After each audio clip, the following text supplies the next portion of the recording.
People say silence is peaceful, but I've come to learn that some silences are sharp. They cut deeper than words. They hum beneath laughter. They echo behind music.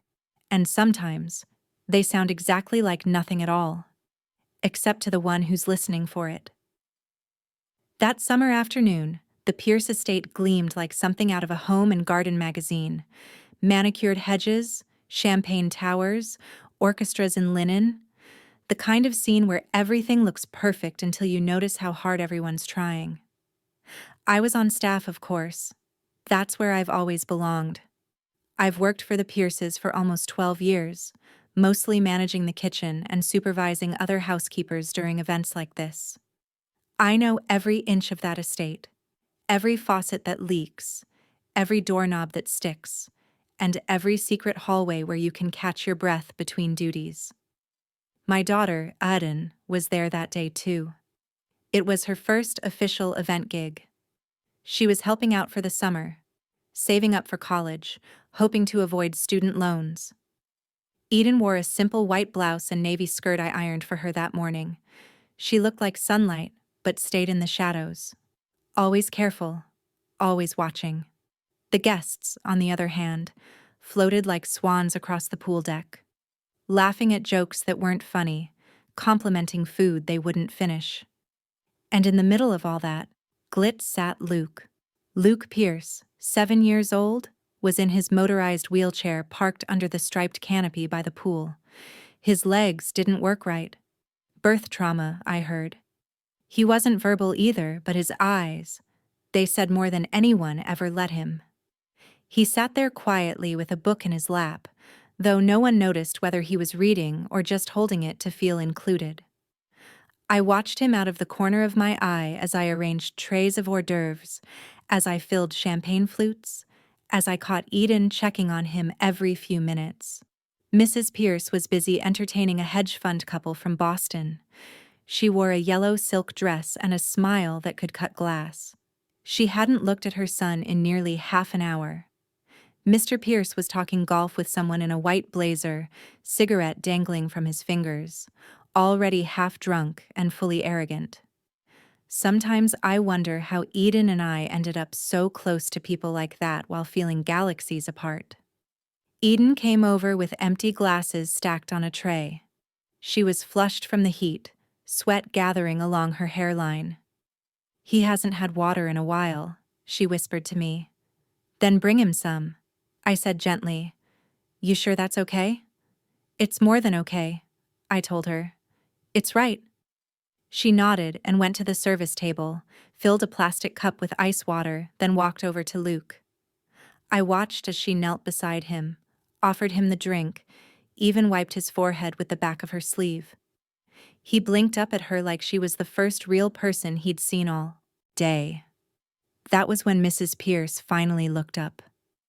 I saw her eyes narrow, saw the stiffening of her jaw. She didn't say anything then, but the kind of silence she used was more dangerous than shouting. I knew there'd be a comment later, a warning about boundaries, about professionalism, about not confusing kindness with permission, but I didn't say anything either. Because sometimes silence is the only armor we're allowed. And then it happened. I didn't hear a splash. Not really. Just the faintest thump, like a seat cushion hitting water. But when I turned toward the pool, the chair was gone. The spot where Luke had been was empty. And Eden, God bless that child, she was already running. Her tray hit the ground. Glass shattered. Several heads turned toward the noise but didn't register the panic. "Luke!" she screamed. Only then did I see it.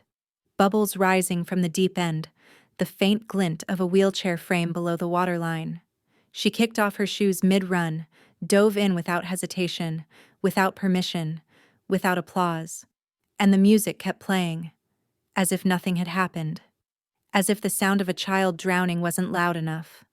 That was the moment everything began to change. Not just for Luke, not just for Eden, but for every mask that ever stood smiling while someone else sank quietly beneath the surface. There's something sickening about watching a child sink while adults sip sparkling wine 10 feet away. The moment Eden hit the water, time broke in two. Half of the world kept spinning. Guests laughing, waiters balancing trays, music drifting from the speakers like nothing had changed. The other half, the half where I stood frozen, held its breath beneath the surface. I ran. I dropped the linen napkins I was folding and ran toward the pool's edge, my flat slapping against stone. My heart had already fallen in. My voice caught somewhere in my chest. By the time I reached the deep end, Eden was already under. Her white blouse fanned around her like a flag surrendering to the current. I saw her arms flailing against the drag of the motorized chair, saw her hands groping for Luke's shirt as he sank lower, his arms twitching but useless, his mouth open in a scream no one could hear. Two guests nearby noticed something was wrong. One turned away with a grimace, the other laughed nervously, mistaking it for some weird performance or prank. And Mrs. Pierce? She just stood there, paralyzed, one hand raised to her lips, her silk dress motionless in the windless afternoon. I saw fear on her face, real fear, but no motion. Nothing that would have saved her son. My Eden surfaced first, gasping, coughing, her arms wrapped tightly around Luke's chest. She kicked with everything she had, fighting the weight of the soaked boy and the wheelchair that refused to let go. She was crying, I think. Or maybe it was just water. "Help!"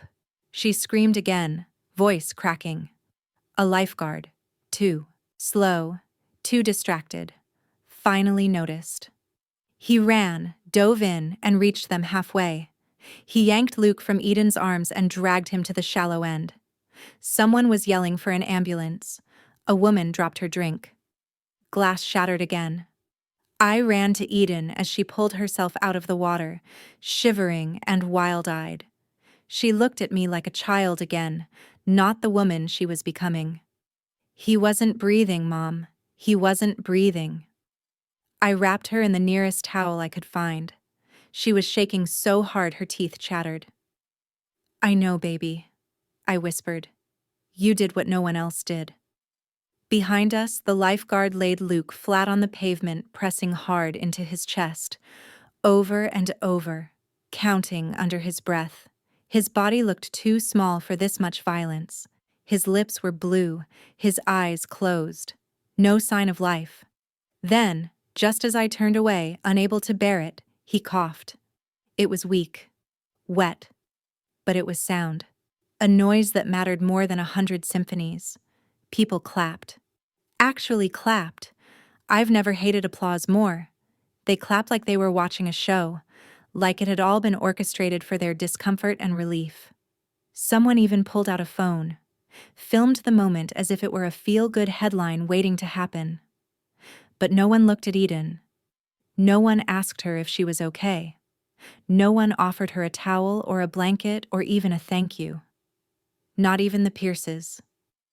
Mrs. Pierce knelt beside Luke, weeping now, repeating his name like it would erase the fact that she hadn't moved until the water was already gone from his lungs. Mr. Pierce arrived just as the ambulance did, breathless, phone still in hand. He looked at the scene, then at the gathering crowd, and the only words he said were, "This better not hit the papers." Later, when the paramedics had taken Luke away, when the guests began trickling out with polite expressions and pity in their voices, Eden and I sat in the staff break room. She was wrapped in a blanket someone had finally found, her hair still damp, her hands curled in her lap. "They didn't even say anything," she murmured. "Not one word." "I know. He almost died." "I know, baby." And that's when she looked up at me, not with anger, not even with sadness, but with something heavier. They wouldn't have noticed until he was gone. I didn't have an answer, because she was right. But that was only the beginning. The real silence came later, after the cameras left, after the apologies faded, after the contract arrived with a number we'd never seen before. People like us aren't supposed to leave marks. We clean them. We erase fingerprints from glass doors, scrub footprints from marble floors, wipe away spills before they dry. We are the invisible, present, but never truly seen. And for most of my life, I accepted that. It was safer that way. Eden, though, she was different. Even as a little girl, she saw everything. She'd sit at the kitchen table while I packed lunches for the staff shift, her tiny fingers tracing the ridges on the wood grain, eyes darting to the ticking clock, the leaky faucet, the shadows on my face. She never asked for much, but she noticed when I came home tired, when my shoes were wet from mopping, when my silence meant more than words. She grew up in the staff hallways of other people's homes. While their children had play dates and piano lessons, Eden learned to fold towels into perfect squares and whisper when walking past the main corridor. She didn't belong in those rooms, but she memorized them. She knew which cabinet squeaked, which hallway smelled like perfume, which upstairs window always stayed cracked, even in winter. By the time she was 13, she could do my job better than me. But I never wanted that for her. I wanted college brochures and backpacks with real weight.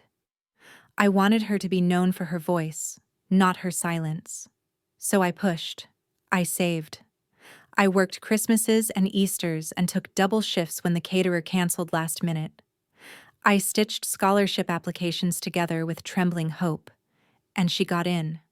University of Michigan, early decision, full tuition covered, but room and board, books, daily expenses, that was on us. That's why she said yes to helping me that summer, just for events, just until August.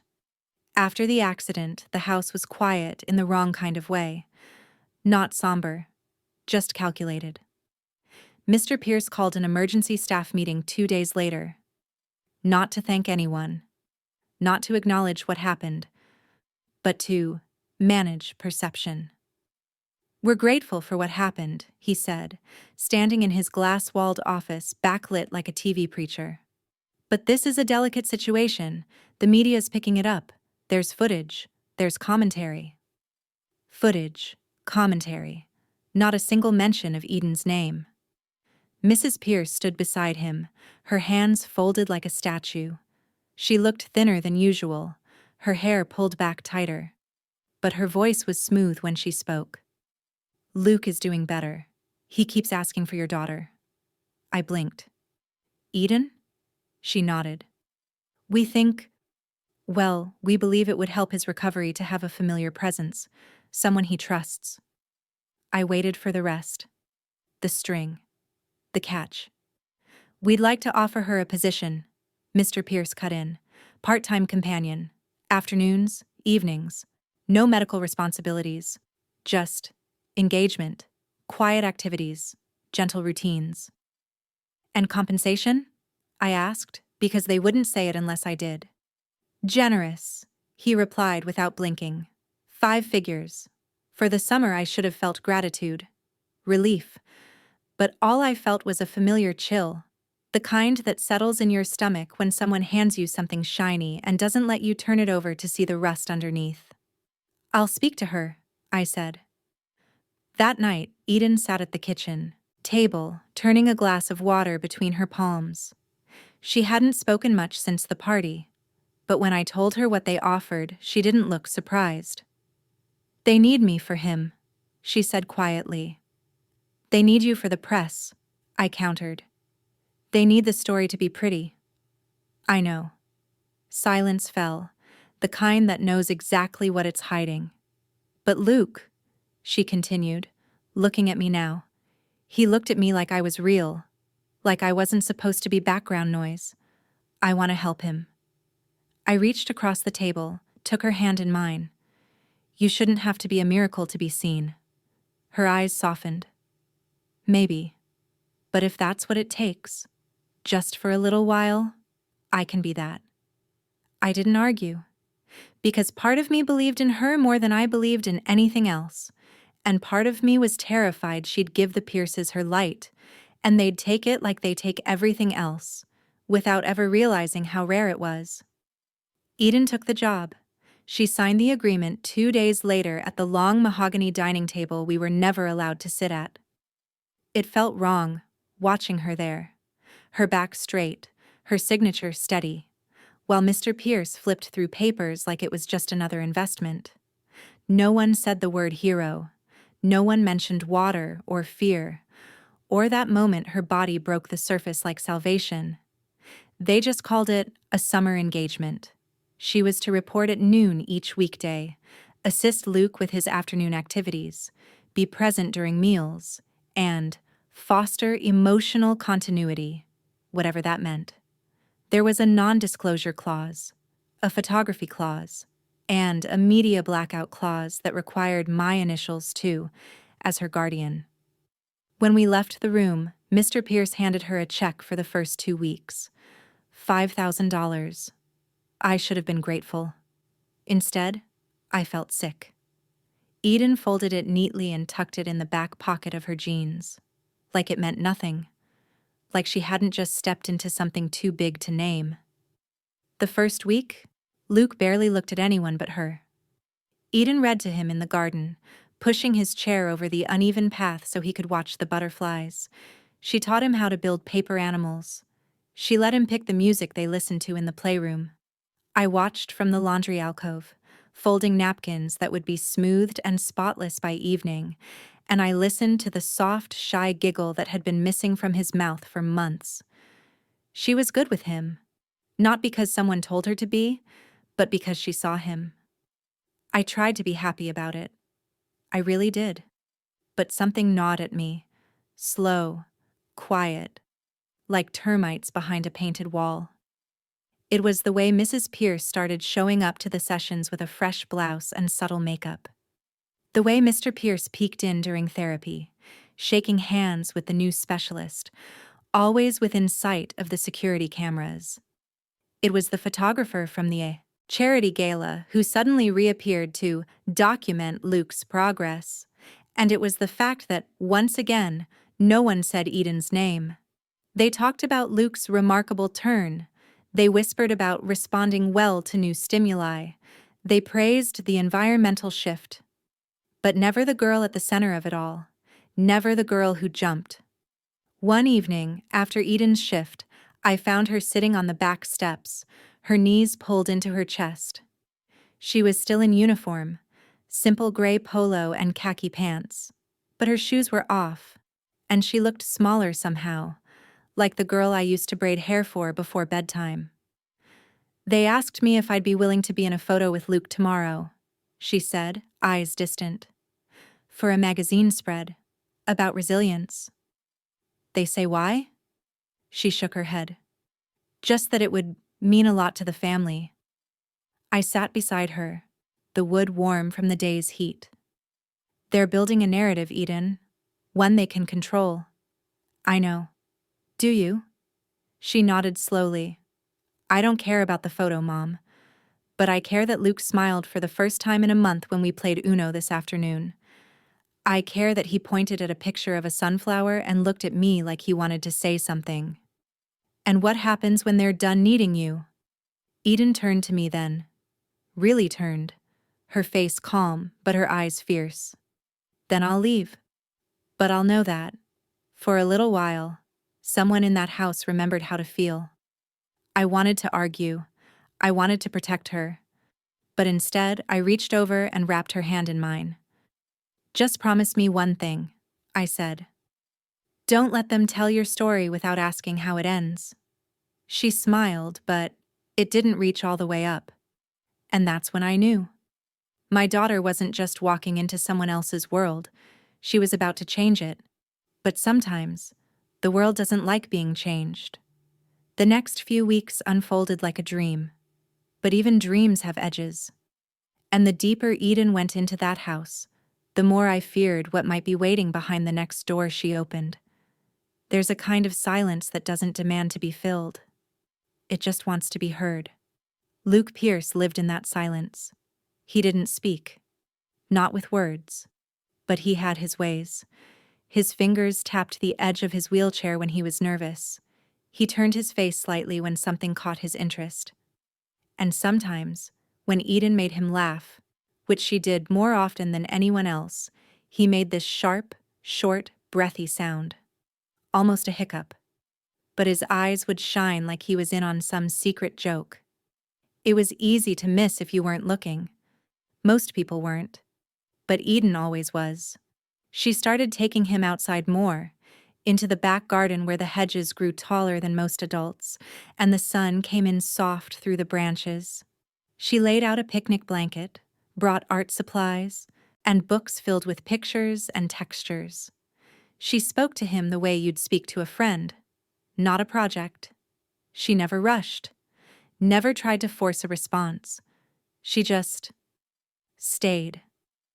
I watched from the kitchen window, pretended to polish silverware while I studied the way Luke leaned his head toward her voice, the way he reached, just barely, for a crayon when she handed him the paper, the way she smiled like she wasn't waiting for recognition, only presence.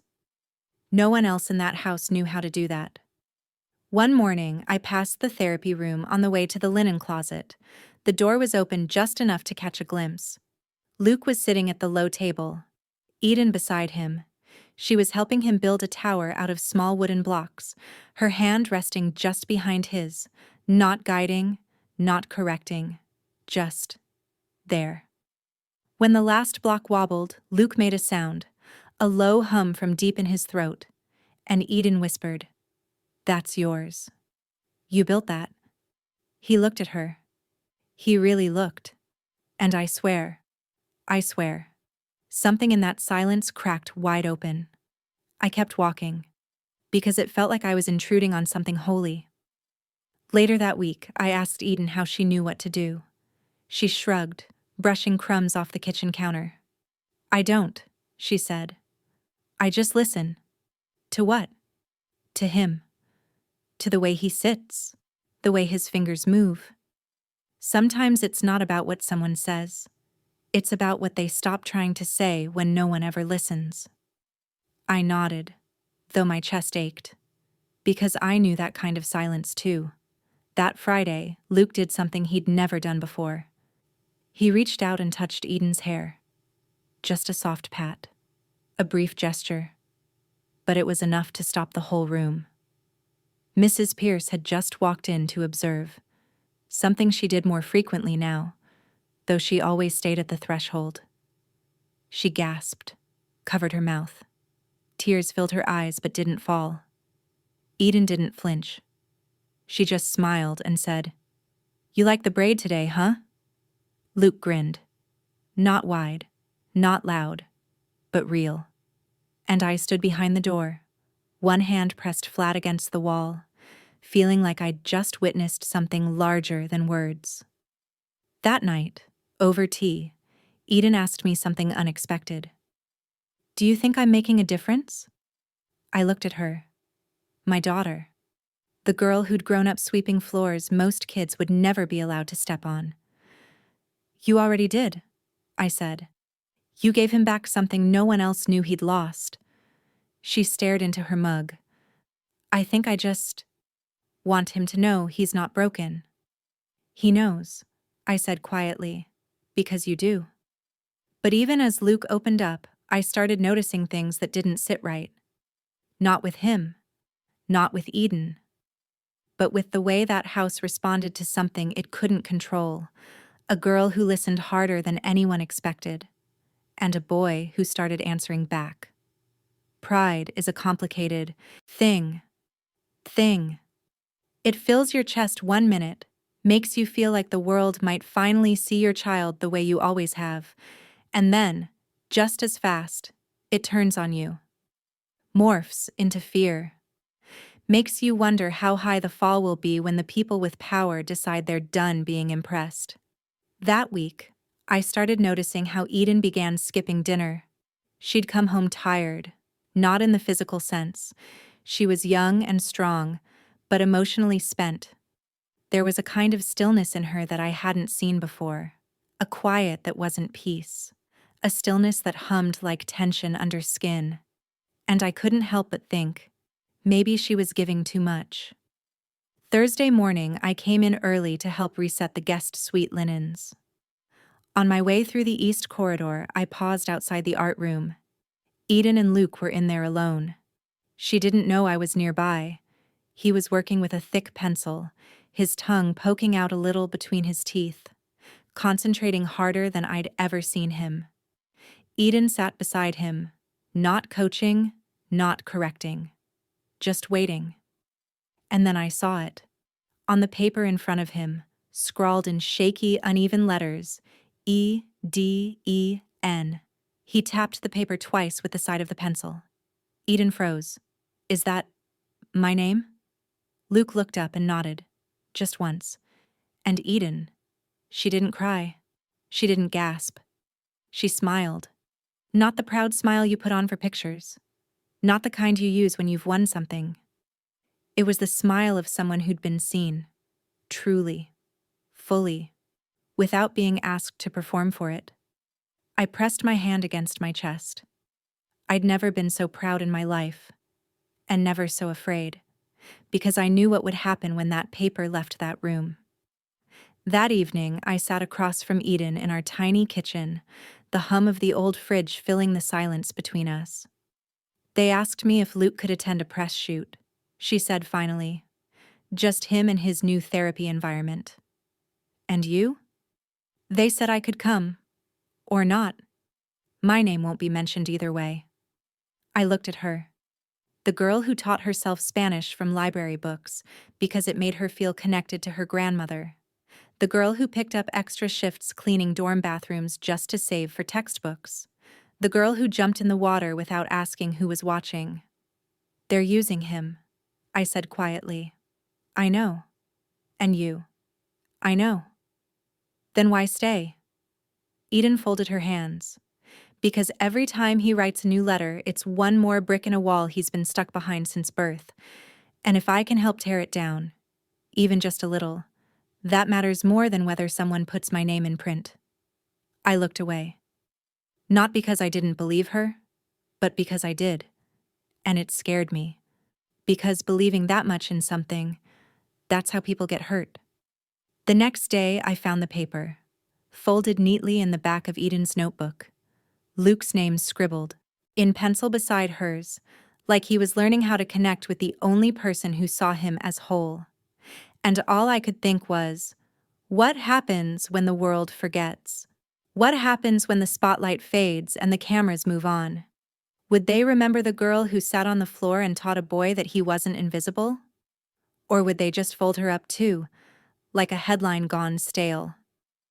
I pressed the paper to my lips, and I prayed, not for Eden's strength. She already had more than enough, but for the world to be kind to her for once, to see her, and leave her intact. But kindness wasn't what came next. Not from the Pierces. Not from the world.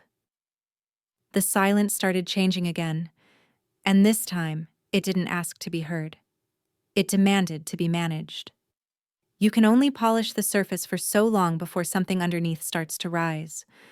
The Pierces had always kept their lives glossy, the kind of family who hosted charity galas for pediatric foundations, while their own child sat in a separate wing of the house with the TV on mute. For years, I didn't question it. Maybe I didn't want to. Maybe it was easier to believe that rich folks just operated differently.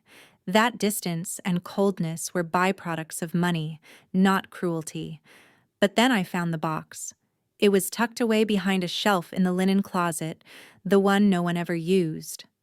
I was searching for backup duvet covers when I noticed the loose panel in the wall, and behind it, a plain cardboard box marked Luke, Early Assessments. I shouldn't have opened it, but I did. Inside were medical reports, thick envelopes from clinics, typed evaluations from speech-language pathologists. Many of them were stamped with recommendations for early intervention, dated when Luke was still a toddler. Words like high potential for communicative development with support, responsive to stimuli, requires consistent engagement and emotional reinforcement. They weren't notes of despair. They were hopeful, urgent. None of them had follow-up signatures, and on the top of one report, scrawled in Mrs. Pierce's unmistakable handwriting, were 5 words underlined twice. No further appointments. It's enough. I sat down on the floor, the papers trembling in my hands. They had stopped trying, not because there was no hope, but because they decided enough had been done. Because a broken child fit their image better than a complicated one. Later that evening, Eden came home quiet. Not tired. Quiet. A different kind of silence. We were eating dinner when she finally spoke. "I heard something," she said, setting her fork down. "Something I wasn't supposed to." My heart paused. She looked up. I was walking Luke back from the garden.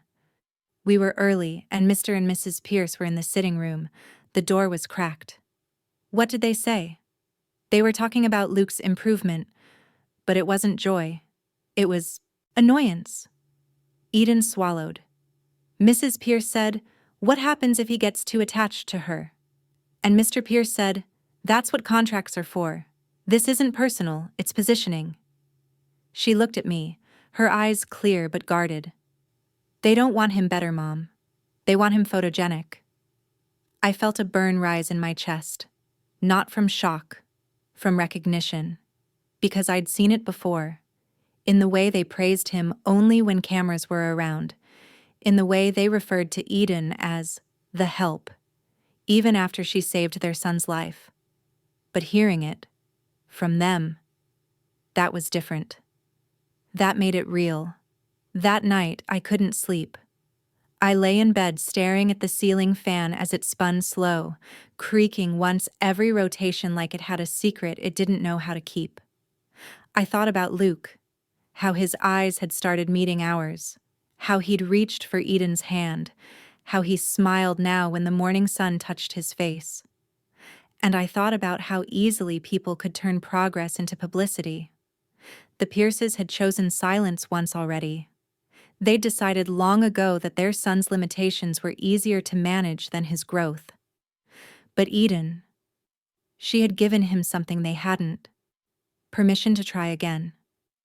And now they wanted to package it. Sell the narrative.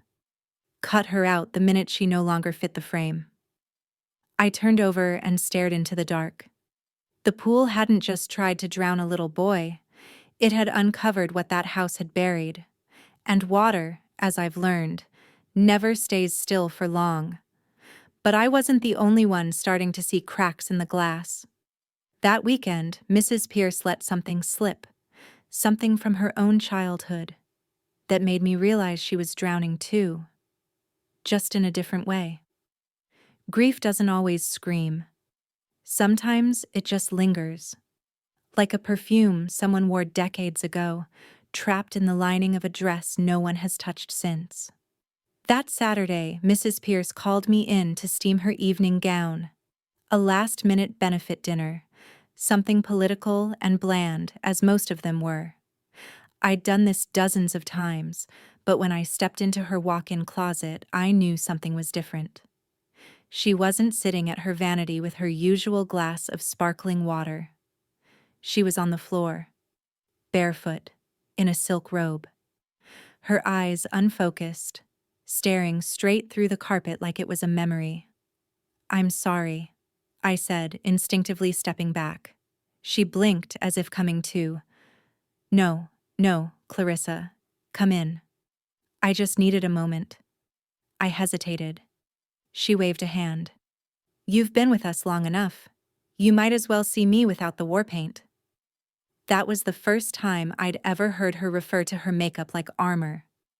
I gently took the gown from the hanger, quietly moved to set up the steamer. She spoke again, but softer. "Did you know I never learned to swim?" I paused, not sure if I was supposed to answer. "I was 7 when I fell into a neighbor's pool," she continued. "My mother told me not to scream. It wasn't ladylike." I turned slowly. She was still on the floor, but now hugging her knees. She said it would make us look poor, emotional. So I didn't scream. I just sank. Her voice cracked. Not with tears, but something harder, older. She didn't even come to pull me out. The housekeeper did. Her name was Lillian. I don't remember what she looked like, but I remember her hand. Wrinkled. Strong. Brown. I sat down across from her. Not out of boldness, but out of something else. Reverence, maybe. This was the first time I'd seen her human.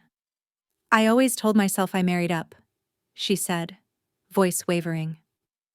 That the hard parts of childhood were left behind, but when Luke stopped speaking, I couldn't go in the water again. Not the real kind. Not the metaphorical kind. We sat in silence. Then she looked straight at me.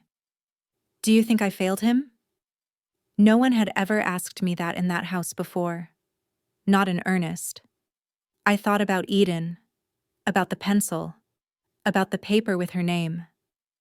I thought about Luke laughing, really laughing, for the first time last week when Eden taught him how to mimic a bird call with 2 fingers and a whistle. I thought about how Mrs. Pierce had stood on the patio during that moment, wine in hand, eyes full, but mouth set in stone. I think, I said gently, you were afraid of drowning again, and I think you thought silence would keep you afloat. She looked away. It didn't. No, I agreed. It never does. Later that night, after she'd gotten dressed and walked out that door in a glittering navy gown, she passed me a small envelope. Her fingers trembled just slightly. This isn't about wages, she said. It's just something you might want to read. Inside was a photograph, a grainy, faded snapshot of a little girl, no more than 7, wrapped in a towel, sitting beside a dark-skinned woman whose face was half turned from the camera. In the corner, written in looping cursive, to Lillian, who pulled me back when no one else would. I didn't sleep much that night, because for the first time I saw Mrs. Pierce not as the woman who'd chosen silence, but as the girl who'd been told silence was survival. And I wondered, how many of us are still underwater, holding our breath for someone else to dive in? But not every dive saves. Some just pull others down with them. And when Eden found herself surrounded by attention she never asked for, not everyone saw her as a lifeline. Some saw her as a threat. Some moments arrive so quietly, you don't realize they've changed everything until the silence after feels different. It was a Thursday.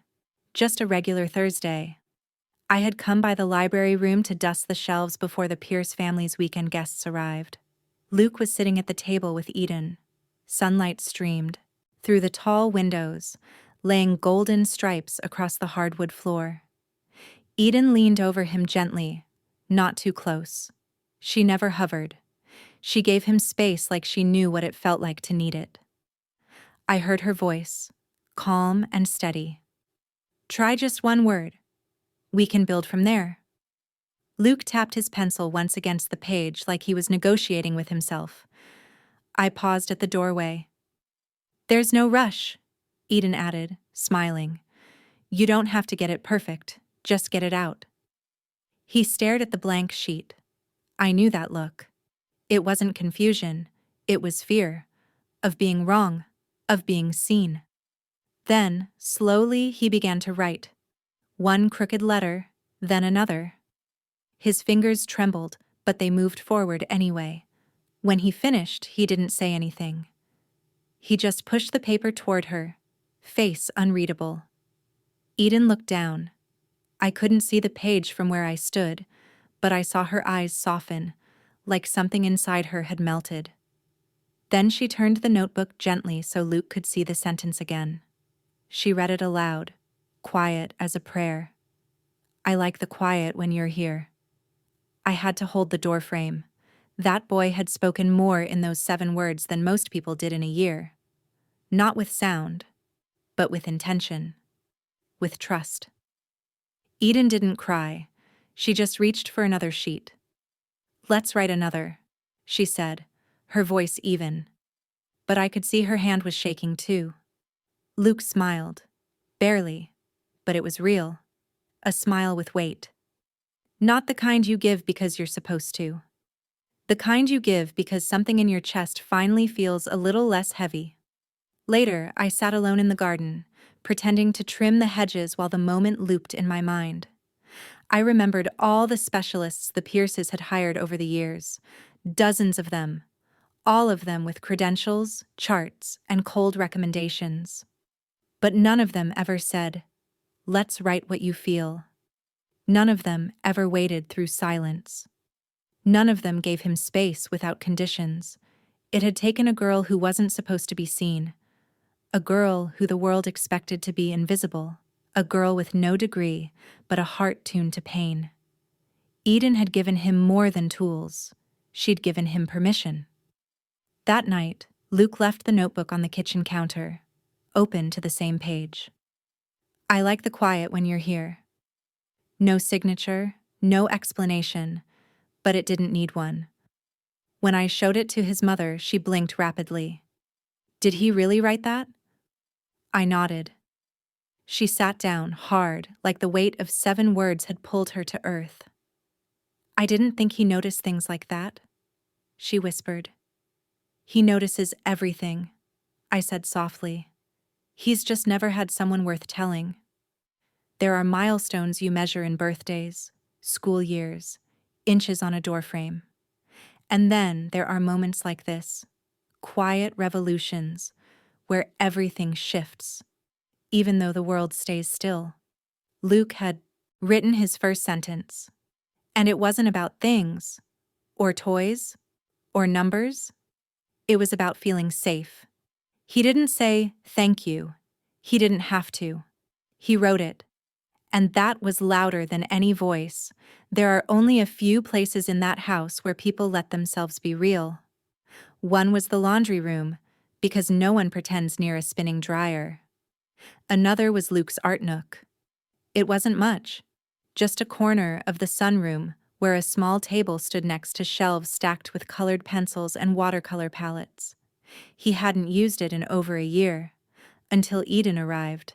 That morning, I was collecting bedsheets when I noticed the door to the sunroom was open.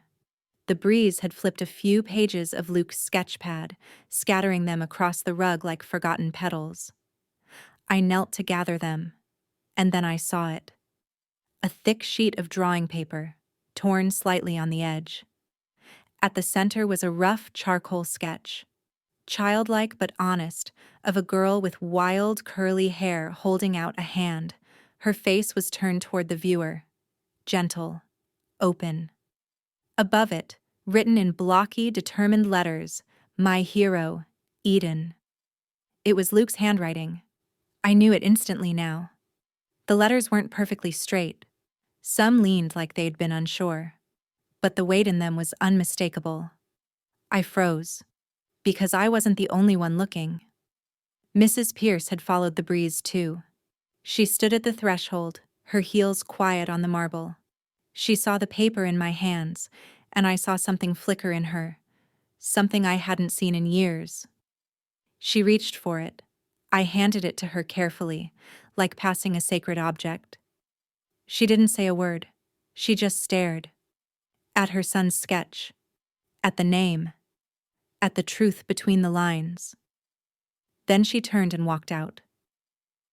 I found her nearly an hour later in the garden behind the kitchen, where the rosemary bushes grew wild. She was sitting on the stone bench, still holding the drawing, clutched so tightly it had creased. She didn't look up when I approached. I used to think, she began slowly, that strength came from holding everything together, from never letting anyone see the cracks. Her voice was hoarse. But lately, I wonder if I held things too tightly, if I made it too hard for Luke to breathe around me. I sat beside her, leaving a respectful distance. She looked down at the drawing again. "He never called anyone a hero before," she whispered. "Not even when we took him to meet that astronaut he used to adore." I smiled faintly. Maybe because no one made him feel rescued. Tears slipped down her cheeks then. Not loud, not showy, just there. I'm glad it's her, she said quietly, as if admitting a secret to herself. She sees him, I said, the way he wants to be seen. Mrs. Pierce wiped her face with the corner of her sleeve, like a woman who wasn't used to crying and didn't know what else to do with the evidence. I don't know how to thank her. Maybe you don't need to, I offered gently. Maybe it's enough that he did. She nodded slowly. Then she stood, steadied herself, and walked back inside, still holding the paper. Not like a reminder, but like a revelation. That night, I noticed something strange. The family photo that had always hung above the fireplace, Mr. and Mrs. Pierce standing stiffly with Luke in between, was gone. In its place, a new frame, the sketch. My hero, Eden. Right where everyone could see it. It wasn't loud, it wasn't dramatic, but it was a statement. Something had shifted. And though no one said it aloud, we all felt the air change. Even silence, when broken the right way, can speak volumes. But not every story of healing ends with applause. Sometimes, the more someone shines, the more shadows fall behind them. And the whispers in the Pierce household were starting to grow teeth. There's something cruel about pretending to be thankful when you've forgotten what gratitude feels like. Thanksgiving at the Pierce household wasn't about food or family or even tradition. It was a stage play, performed once a year for an audience that didn't exist, except maybe online. The table was immaculate, polished silver, cream linen napkins folded like swans. The turkey was flown in from Vermont. I counted 3 photographers that morning. Not caterers, photographers. Mrs. Pierce called them friends of the family, but their camera flashes didn't feel like friendship. And Eden? She was part of the backdrop. They had her wear soft blue to complement the seasonal tones. Her apron was ironed to crispness. Her curls were tamed, barely. She looked staged, not like herself. I caught her eye while she carried a tray of sweet potato croquettes. She smiled at me, polite, neutral, but the edges of that smile were tired in a way only someone being paraded could feel. Get one of her serving Luke, one of the men said, gesturing with his lens. Eden froze for a second, unsure whether to comply. She's not a waitress, I said, sharper than I meant to. Mrs. Pierce turned. Clarissa, please. It's just for the Foundation's newsletter. We're highlighting Eden's role in Luke's progress. I wanted to say, you mean you're highlighting her role in your reputation. But I didn't. Because Eden gave me the smallest shake of her head. It was her choice. Or maybe her surrender. They had Luke sit at the center of the table, surrounded by the Pierce family. Eden stood behind him like some kind of silent guardian angel, hands folded, waiting for direction. Mrs. Pierce leaned in and whispered something to Eden. I couldn't hear the words, but I saw the stiffness in Eden's shoulders afterward. And then, the shot. Camera flash. Smiles. A perfect frame. Except none of it was real. Luke didn't speak. He didn't smile. Just held onto the fork Eden had helped him grip and stared straight ahead. Not defiant. Just absent. When it was all over, the photographers packed up. The turkey was barely touched. The family left for the club by sunset. And Eden? She stayed behind to clear the plates. I offered to help, but she just shook her head again, this time with gratitude. Maybe she needed silence more than assistance. Later that evening, I saw the photo online. It was posted on the Foundation's website. The caption read, "A Thanksgiving of Healing and Hope, the Pierce family's journey with their son." Eden wasn't tagged, not named, just there. A blur behind Luke's shoulder. She had saved his life, helped him write, helped him feel. But now she was just decor. I stared at that image longer than I should have. Then I printed it, and I crossed out the caption. In red ink, I wrote, "The Thanksgiving where gratitude was an afterthought." I didn't show it to anyone, but I kept it, folded, in the back of my recipe book. Because some moments don't belong online, they belong in the places no one can manipulate. That night, I found Eden sitting on the steps of the garden. Her hands were red from scrubbing pans. Her apron was smudged, but her eyes were clear. "I saw the post," I said, sitting beside her. She nodded. "You okay?" She took a breath. "I didn't do it to be seen," she said. "But it still hurts to be erased." I nodded. "It always does." The garden was quiet. Luke's sketch, my hero, Eden, was still framed inside. But outside, in the curated world of the Pierces, she didn't exist. Except to me. And maybe to Luke. And that was enough. For now. But I knew the silence wouldn't hold forever. Because gratitude, when forced, always sours. And Eden was no one's decoration. She was the reason he could feel again. And one day, they'd have to say that out loud. But before gratitude could bloom, secrets began to surface. And one overheard conversation would change everything Eden thought she understood. You don't always hear when someone starts to leave. Sometimes it's not the slam of a door or a shouted goodbye. Sometimes it's the way they stop refilling the sugar jar. The way they fold laundry with less care. The way their smiles become thinner. Not colder, just resigned. That's how Eden began to leave us.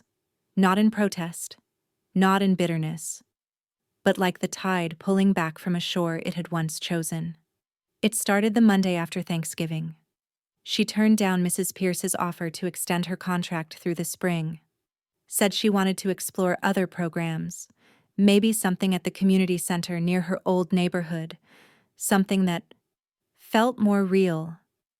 Mrs. Pierce smiled, nodded politely, then went to her study and didn't come out for an hour. Later that day, I found her standing in front of Luke's sketch, the one framed, above the fireplace. She was staring at it like it had started speaking in a language she couldn't understand. "She's not doing this for attention," I said gently. She blinked, startled. "I didn't say she was?" "No, but you're thinking it." Mrs. Pierce sighed. "It just doesn't make sense. Luke is improving. She's comfortable here. She could have everything." I almost laughed, but I didn't. Instead, I said, "Maybe that's the problem." Eden didn't stop caring for Luke. In fact, in those last few days, she was gentler than ever. But there was a distance now, like she was already halfway out the door, leaving pieces of herself behind to ease the goodbye. Luke noticed. He didn't say it. He couldn't. But he started following her around more closely, tugging at her sleeves, watching her every movement like he was afraid she'd vanish if he blinked too long. One afternoon, I saw him press a hand against her shoulder while she packed a few of her books into a canvas bag. Just held it there. She touched his fingers briefly, then returned to folding. She didn't say goodbye yet. But we all felt it. That night, Mrs. Pierce called me into the sunroom. She didn't look angry, just unsettled. "Do you think she's leaving because of us?" she asked. I didn't answer right away. Because the truth was, yes, but also no. And also, it didn't matter. "I think she's leaving because she gave what she came to give," I said. "And what was that?" she asked, almost whispering. I looked toward the hallway where Luke's soft humming echoed in the distance. "Permission," I said. "For all of us to feel again." Mrs. Pierce didn't reply. Just sat down slowly on the edge of the couch and stared out the window, where the last leaves of fall were drifting down in lazy spirals. The next morning, I found Eden in the kitchen. She had made coffee. One mug for her, one for me. "Just like old times," I said. She smiled, but it didn't reach her eyes. I'm not running away, she said softly. I know, I said. I came here to help Luke, but I can't help if I start becoming someone I'm not. I nodded. You're not invisible to me, I said. She looked at me then. Really looked. That means more than you know. That evening, she didn't stay for dinner. She said goodnight to Luke, rested her forehead against his briefly. He didn't cry, but he didn't smile either. Mrs. Pierce watched from the staircase. She didn't say a word, just held onto the banister like it was the only solid thing left in the house. Eden walked out the front door without looking back. But the air she left behind? It still shimmered with presence, the kind that lingers long after footsteps fade. She thought leaving was the end, but goodbyes don't always hold, especially not when a child who never spoke finally finds a way to ask her to stay. The first time I saw Mrs. Pierce cry, it wasn't at her son's diagnosis. Not when Eden nearly drowned saving him. Not even when she held Luke's first drawing in trembling hands. The first time she cried was in my car. A beige Lexus with a faint coffee stain on the console and a cracked vent that rattled in the cold. It was parked just outside the farmer's market, a place she rarely visited. Too many people, too much noise. But that morning she asked if I could drive her. She didn't say why. She just said, "Can we talk somewhere? Ordinary?" I knew something had cracked. Not broken. Just enough to let in air. We didn't buy anything. Not really. She picked up a jar of local honey, then put it back. I grabbed a half loaf of sourdough and carried it around like a shield. But the real moment didn't come until we were sitting in the car, hands wrapped around 2 lukewarm coffees. She stared at the windshield, at the thin line of rain just starting to form, and said, "You've been a mother longer than me." It wasn't a compliment. It was a confession. I didn't respond right away, because when someone hands you their shame, you don't toss it back. You hold it. Gently. So I waited. And then she said, "Do you ever feel like you missed the moment? Like, the exact second you should have stepped up as a mom?" I took a sip. Let the silence stretch. Then I said, "Once? Try 100 times." That made her laugh, but it cracked at the edges. "I used to think motherhood was about control," she said. "Schedules, tutors, saying no to sugar, but it's really about showing up, isn't it?" I nodded. "And staying, even when it's uncomfortable, especially then." She pressed a napkin to the corner of her eye. "I watched Eden walk away last night, and I didn't stop her," she said. "You wanted to." She nodded. "But I didn't. Because I wasn't sure I had the right. I spent so long pretending I had all the answers. I forgot how to ask for help." That's when I reached into my glove compartment. Pulled out the photo. The one from Thanksgiving. The one where Eden stood like a prop, and Luke looked like a shadow of himself. I handed it to her. "This," I said, "is what we gave the world." She stared at it. Her mouth tightened. Then I flipped it over. I had written a single line on the back weeks ago. "Who are we when no one's watching?" She traced the letters with her finger. "I want to be better," she whispered. And for the first time, I believed her. Not because she said the right thing, but because she didn't try to explain it away. Before we drove back, she asked me a question. "If you were me, what would you do?" I didn't hesitate. "I'd stop managing love like a press release." She laughed again, softer this time. "And I'd learn to swim." She blinked. "What?" "You told me once you were afraid of water," I said. "But fear doesn't make it shallower. And love, real love, it's always deeper than you think." She looked at me like I had handed her something fragile. Maybe I had. Because that day, something changed in her.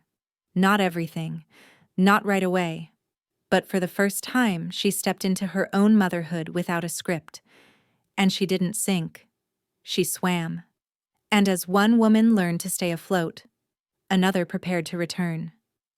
Because while Eden tried to walk away, Luke had one final thing to say, with the only word he'd never written before. When someone says goodbye, you expect words, a speech, a thank you, maybe even a tearful hug. But when Eden left, there were no words, just a boy with a notebook, and a room so still, I could hear the pencil scrape against the paper. The morning was gray, a December kind of quiet where everything feels suspended, like the world is holding its breath. I had just finished folding the last of Luke's laundry when I heard the creak of the stairs. Eden stood at the landing, a canvas duffel at her feet. No makeup, no jewelry, no dramatic outfit. Just a worn hoodie and the necklace Luke had once tried to braid with string. "Leaving now?" I asked. She nodded. "Want me to drive you?" She smiled. Thin, polite.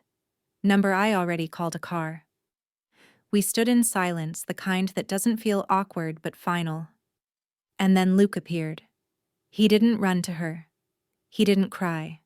He simply walked up, his little fingers wrapped around his drawing notebook, and held it out like an offering. Eden knelt slowly. "Is this for me?" she whispered. He nodded, just once. She took the notebook with both hands as if it were something sacred. I watched her open it. The first page was blank, then the second, then the third, until she reached the back cover. One sentence, one line, written in careful, uneven letters. "Please don't disappear." Eden's breath caught. She closed the notebook gently, pressed it to her chest, and wrapped both arms around Luke without saying a word. I turned away. Not out of courtesy, but because the moment didn't belong to me. It belonged to them, to the boy who had never found words until her, and the girl who had become visible through him. When I returned to the foyer, Eden was standing by the door. She looked older, not tired, not regretful, just older, like saying goodbye had added years and wisdom at the same time.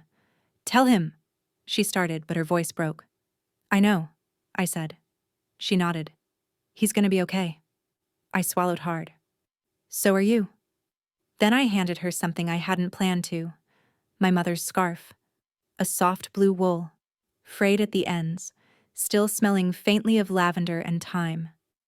"She used to say," I murmured, "some things don't need to match. They just need to belong." Eden took it without a word, folded it into her coat pocket. Then she opened the door and left. No big exit. No one watching. No flashbulbs or grand declarations.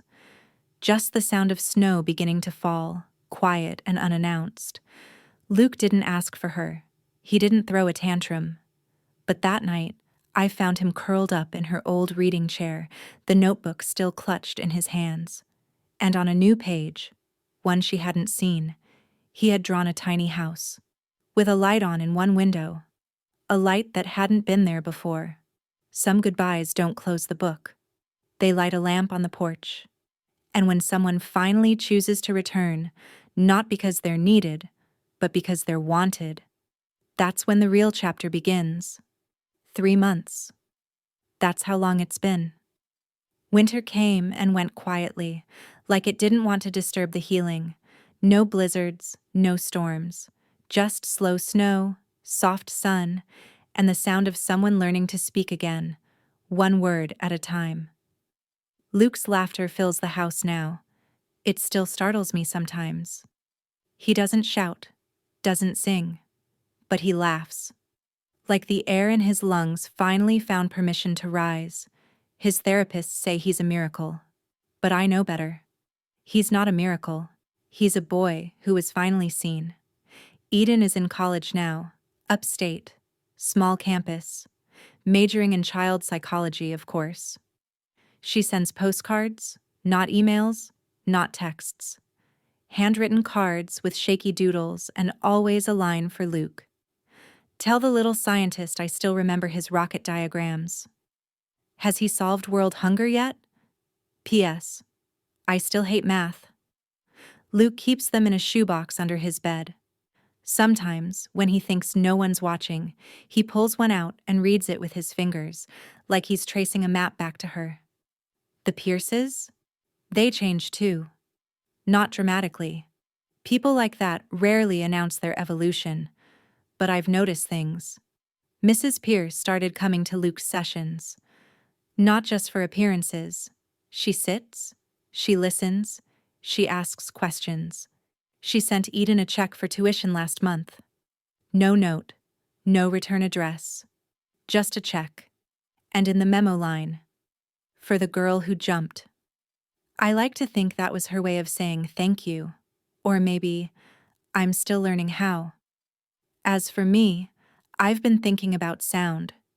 Not just noise, not volume, but the kind of sound that's born from silence. The sound of a boy writing his first word. The sound of a girl packing her bag without slamming the door. The sound of two women sitting in a parked car, sharing failure like a second cup of coffee. And the sound of a name, written in blue crayon, on the side of a paper rocket. Because that's how Luke signed his science fair project last week. No last name, no initials, just one word, Eden. It wasn't a tribute. It wasn't for attention. It was his way of saying, this story started with you. We never framed the drawing. We didn't need to. It's taped to the fridge. Crooked, faded, stained, with something that might have been apple juice or tears. But every time I walk by it, I remember, not all heroes wear capes. Some wear hand-me-down sweaters, and when they leave, they don't take anything with them, except your silence, your fear, your excuses. And in return, they leave something behind. A boy with a voice, a woman with open eyes, and a home where love isn't staged. It's simply lived. But sometimes, even when people go, the door stays slightly open. And one day, without fanfare, without anyone asking, they walk back through it. Not because they must, but because they finally know they belong. I've spent my life cleaning up after other people's stories, sweeping crumbs off floors no one thanked me for, washing sheets that held secrets, folding laundry with tears pressed into the sleeves. But it wasn't until Eden came and left that I understood. You can spend years being invisible and still leave behind something unforgettable. Luke keeps the notebook on his nightstand now, not under the bed, not locked away, right next to his flashlight and favorite book about volcanoes. The page with her handwriting is a little wrinkled now. The pencil has smudged. But the words are still there. My hero, Eden. The first sentence he ever wrote. He doesn't say it out loud, not even when we talk about her. But he looks at that page like it's a lighthouse, like it reminds him that even when people leave, their light doesn't. I used to believe that the only names that mattered were the ones carved in marble, etched into diplomas, printed on invitations, monogrammed on towels. But now, I believe in names written in blue crayon, on construction paper, on the margins of science projects, on the back of photographs no one ever posted. Because those are the names that live in hearts, not headlines. Eden never asked to be remembered. She didn't stay long enough to plant roots. But somehow, she bloomed in the places that needed her most, in the silence, in the spaces between appointments and expectations, in a boy's eyes when he picked up a pencil and chose her name first. Sometimes I wonder if she knew, if she realized what she had become, not to the world, but to us. Not a savior, not a story, just a girl who made us listen again, to what matters, to what hurts, to what heals. I once told her that some things don't need to match. They just need to belong. She nodded, but I think she already knew that. Long before I said it. She belonged here. Not because of where she came from, but because of how she made us feel. Seen. Brave. Enough. So no, her picture isn't in the family portrait. There's no scholarship named after her. No street. No plaque. No statue. But every time I see Luke tracing her name with his thumb, every time I hear him whisper something to the stars at night, every time I pass by that crayon drawing taped to the fridge, I know. She's here. And she always will be. Because being someone's hero doesn't mean saving the world. It means showing up. When no one expects you to. When no one asks you to. And leaving behind more than just footprints. You leave a name. One that doesn't wash away. One that stays.